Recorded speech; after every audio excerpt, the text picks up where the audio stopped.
ദൈവത്തിൻ്റെ അതിപരിശുദ്ധ നാമം മഹത്വപ്പെടുമാറാകട്ടെ. നമ്മളിന്ന് വായിക്കുന്നത് വിശുദ്ധ ലൂക്കോസിൻ്റെ സുവിശേഷം 3-ാം അധ്യായം 9-ാമത്തെ വാക്യം. ഇപ്പോൾ തന്നെ വൃക്ഷങ്ങളുടെ ചുവട്ടിന് കോടാലി വെച്ചിരിക്കുന്നു. നല്ല ഫലം കായ്ക്കാത്ത വൃക്ഷമെല്ലാം വെട്ടി തീയിലിട്ട് കളയുന്നു. പരിശുദ്ധ തൃത്വയേക ദൈവത്തിന് സ്തുതി.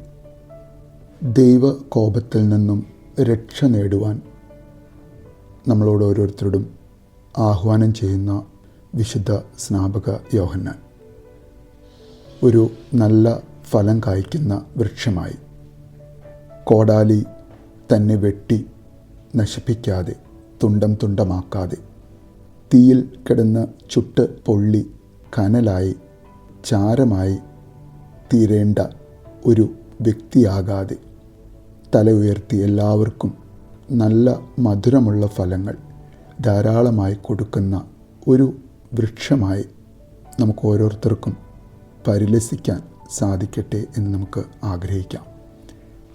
നന്മ ചെയ്യുന്ന കരുണയുള്ള നമ്മൾ ഓരോരുത്തർക്കും മറ്റുള്ളവർക്ക് എന്നും സമാധാനവും സന്തോഷവും ധാരാളമായി കൊടുക്കുവാൻ, മറ്റുള്ളവരുമായി ഇടപഴകി സ്നേഹമെന്ന മധുരിക്കുന്ന ഫലങ്ങൾ ധാരാളമായി കൊടുക്കുവാൻ, സത്ഫലങ്ങൾ പുറപ്പെടുവിക്കുന്ന ദൈവം നമുക്ക് തന്നിട്ടുള്ള നമ്മുടെ കഴിവും അറിവും പ്രാപ്തിയും അതെല്ലാം മറ്റുള്ളവർക്ക് ഉപകാരപ്പെടുന്ന വിധത്തിൽ ആക്കി മാറ്റുവാൻ, സത്ഫലങ്ങൾ പുറപ്പെടുവിക്കുന്നതിന് പകരം ദുഷ്ഫലങ്ങൾ പുറപ്പെടുവിച്ച് അതിലൂടെ തിന്മ ചെയ്യുന്ന മനുഷ്യർക്ക് വരാനിരിക്കുന്ന ശിക്ഷാവിധി കോടാലി കൊണ്ട് വെട്ടി തീയിലിട്ട് കളയും എന്ന വിശുദ്ധ യോഹന്നാൻ്റെ ആഹ്വാനം.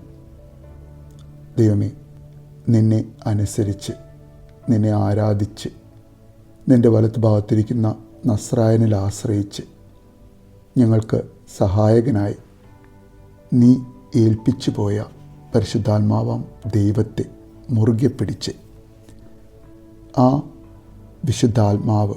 പരിശുദ്ധാത്മാവ് തരുന്ന നല്ല ഫലങ്ങൾ, സ്നേഹം, സന്തോഷം, സമാധാനം, ദീർഘക്ഷമ, ദയ, പരോപകാരം, വിശ്വസ്തത, സൗമ്യത, ഇന്ദ്രിയജയം എന്നിങ്ങനെയുള്ള എല്ലാ നല്ല ഫലങ്ങളും ഞങ്ങൾക്ക് ധാരാളമായി തന്ന് ഞങ്ങൾ ഒരു ജീവിതത്തിൽ മധുരമുള്ള ഒരു വ്യക്തിയായി തീരുവാൻ ദൈവമേ, നീ ഞങ്ങളെ യോഗ്യരാക്കണമേ എന്ന് നമുക്ക് ആഗ്രഹിക്കാം, പ്രാർത്ഥിക്കാം.